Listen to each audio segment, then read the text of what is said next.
내가 섬긴 지체가 자랑의 면류관이다. 내가 섬긴 지체가 자랑의 면류관이다. 제목으로 말씀합니다. 오늘 본문에 바울이 데살로니가 교인들을 향한 감사의 제목을 나누고 있습니다. 13절 보시면 이러므로 우리가 하나님께 끊임없이 감사함은 감사의 제목을 말합니다. 너희가 우리에게 들은 바 하나님의 말씀을 받을 때 사람의 말로 받지 아니하고 하나님의 말씀으로 받음이니 진실로 그러하도다. 이렇게 합니다. 말씀을 전한 것에 대해서 그들이 어떻게 반응했는가, 그것이 감사다라는 것이죠. 이 바울 또 선교팀은 2차 전도 여행 중입니다. 그들이 이제 투이 안디옥 교회에서 바울과 실라가 출발했죠. 육로를 통해서 1차 전도 때 개척했던 갈라디아 교회들을 방문합니다. 그리고 이제 좀 터키 쪽 있는 서아시아 지역을 전도하려고 하는데 마게도냐 사람의 환상을 보고 거기를 남겨두고 이제 먼저 유럽으로 넘어오게 되죠. 그래서 첫 번째 개척한 게 빌립보 교회였습니다. 그 다음에 데살로니가를 방문하여 이제 복음을 전했습니다. 바울과 실라 그리고 갈라디아 교회 방문했을 때 만난 디모데가 세 분이 함께 팀을 이뤄서 데살로니가 사람들에게 복음을 전했죠. 그때 어떤 사람들은 말씀 받기를 거부했지만 또 어떤 사람들은 그 말씀을 사람의 말이 아니라 하나님의 말씀으로 받아들였습니다. 그러니까 택함받은 백성들은 그 복음을 통해 예수 그리스도를 믿고 구원을 받게 되죠. 성도란 삶을 살게 됩니다. 그들이 지금 데살로니가 교회 성도의 일원이 된 것이죠. 선포되는 말씀을 구원을 주시는 하나님의 말씀으로 받는 자에게 그 말씀이 역사한 것이죠. 그래서 믿는 자에게 살아있는 말씀으로 생명 주는 말씀으로 역사가 일어난 것입니다. 우리도 마찬가지입니다. 이 성경에 글로 적혀있는 책으로 있지만 이 안에 담겨있는 내용들이 하나님이 하신 역사적 사건들이고 또 이 안에서 이루어진 일들이 어떤 약속들이 나에게도 이루어질 것이다. 이것을 진리로 받아들이느냐 아니냐가 참 중요합니다. 그냥 사람이 지어낸 것이다 여기는 자에게는 또 다른 결과라는 것이죠. 예배 때 교회에 나와 있어도 말씀을 하나님 말씀으로 받는 사람과 그저 시간대로 몸만 와 있는 사람들은 분명 말씀 듣는 태도가 매우 다를 것입니다. 겉보기에는 둘 다 그냥 성도란 이름으로 주일날 또 교회에 오고 또 성도의 이름으로 교제하며 살아갑니다. 한 주 한 주 고만고만하게 비슷하게 살아가지만 마지막 결정적일 때 큰 차이가 나게 될 것이죠. 하나님 약속을 받지 못한 자들, 그냥 형식적인 교인으로까지 남아있다고 하면은 마지막 때 그가 가야 할 곳은 약속이 있는 곳이 아니죠. 약속이 없는 어떻게 보면 비참한 자리로 갈 수 있다는 것입니다. 매우 안타까운 일입니다. 그래서 우리가 평소에 하나님 말씀을 진리로 받고 간절히 그것을 사모하면서 그 약속이 나의 것으로 믿음으로 받아야 할 것입니다. 본문 14절에서 동일한 하나님 말씀을 받았기에 이 데살로니가 교회가 어떤 열매를 맺느냐 보니까 유대에 있는 하나님의 교회들을 본받는 모습을 보여주고 있어요. 그래서 사도 바울이 언급합니다. 14절 보시면 형제들아 너희가 그리스도 예수 안에서 유대에 있는 하나님의 교회들을 본받는 자 되었으니 라고 하죠.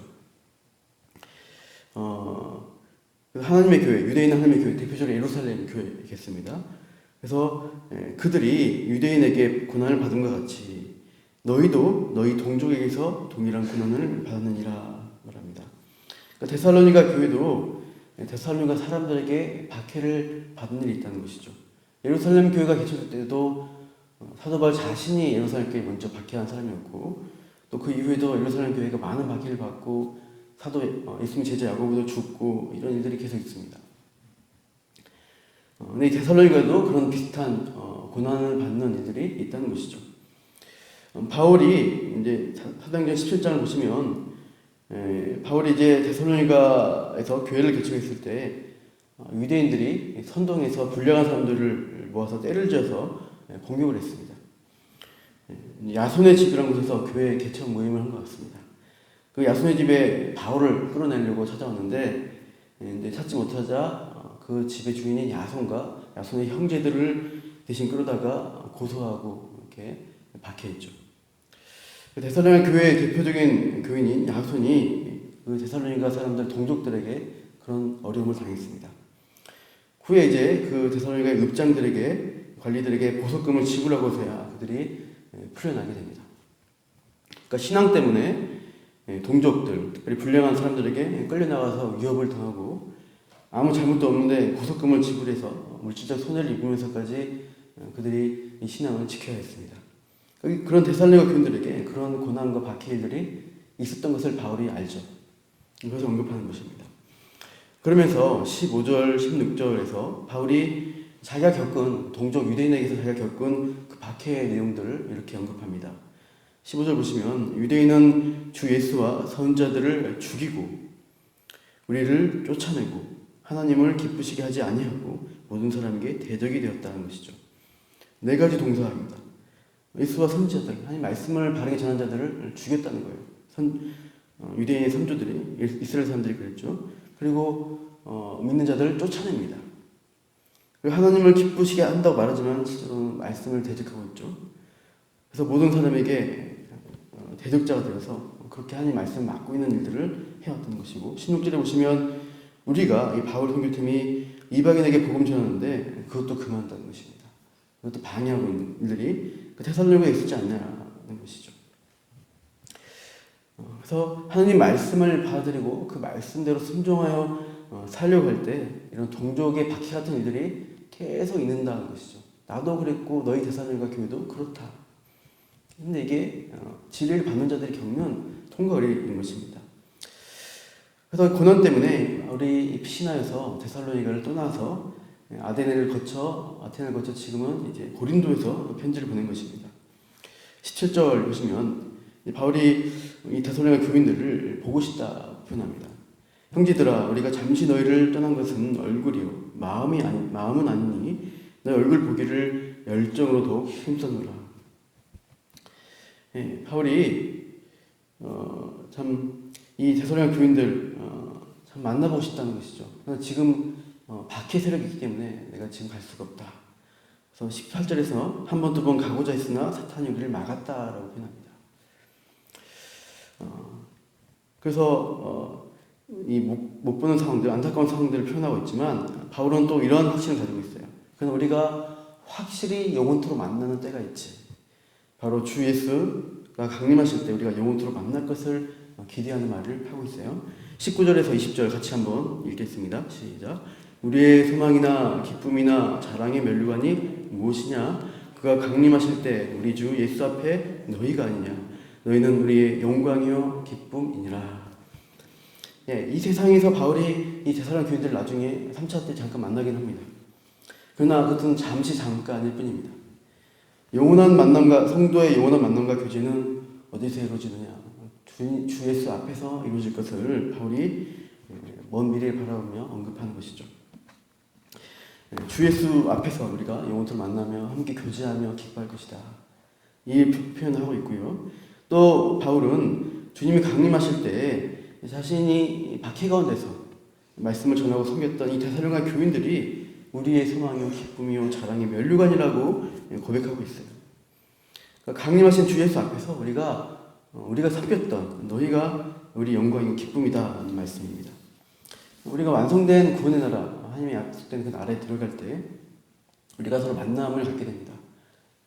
우리가 살아오면서 남문교회만 아니라 이전에 여러 교회들, 우리 성도들 어렸을 때 다녔던 주일학교 친구들, 그때 참으로 믿음으로 살던 자들을 그날에 우리가 함께 다 같이 만나게 될 것입니다. 그리고 그 만남들 가운데 우리가 기쁜 만남 가운데 특별히 내가 그들과 교제하고 만나고 섬겼던 자들, 내가 기도해주고 돌봤던 사람들을 특별히 만나게 될 것입니다. 주님은 우리가 그들을 어떻게 섬겼는지에 대해서 아시고 칭찬해 주실 거예요. 착하고 충성된 종아, 내 양을 돌보느라 수고 많았다. 네가 섬긴 그들이 너의 자랑의 면류관이다 라고 선포해 주십니다. 그러니까 주님이 인정해 주시는 그런 칭찬과 기쁨과 영광이 있는데 우리가 섬긴 자들과의 만남 가운데서 있을 것입니다. 여러분, 우리가 오늘도 이 땅에 살아가면서 많은 성도들, 지체들 만나고 교제하죠. 그때 우리가 남몰래 그들을 위해서 기도하고 참아주고 인내하고 섬겼던 것들, 그런 눈물의 씨앗들이 나중에 주님 강림하신 그날에 주님이 그 천국에서 자랑의 멸류관으로 선포해 줄 것을 우리가 바라보면서 오늘도 기쁨으로 인내로 소망으로 섬기시는 삶을 사시기를 축원합니다. 기도하겠습니다.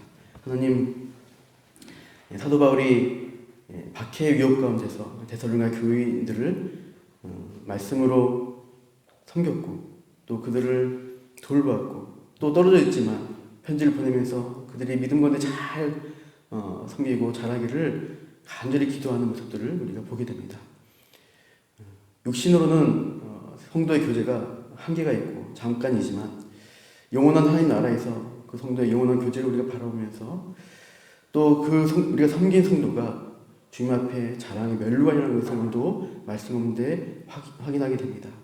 오늘 우리가 이 자리에서 공동체로 만나고 섬기는 우리 지체들이 우리가 영원한 그 나라에서 함께 영원토록 살아갈 교제할 우리의 지체인 것을 하나님 나라 백성인 것을 알고 오늘 우리가 그들을 기쁨으로 섬김으로 또 때로는 기도로서 또 남몰래 섬김으로써 그런 하늘의 자랑의 멸류관을 우리가 쌓아갈 수 있도록 오늘 우리가 그렇게 주님 백성으로 순종하며 살아도록 인도하여 주시옵소서.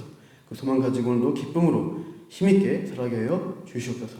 감사하며 이 모든 말씀 예수님 이름으로 기도합니다.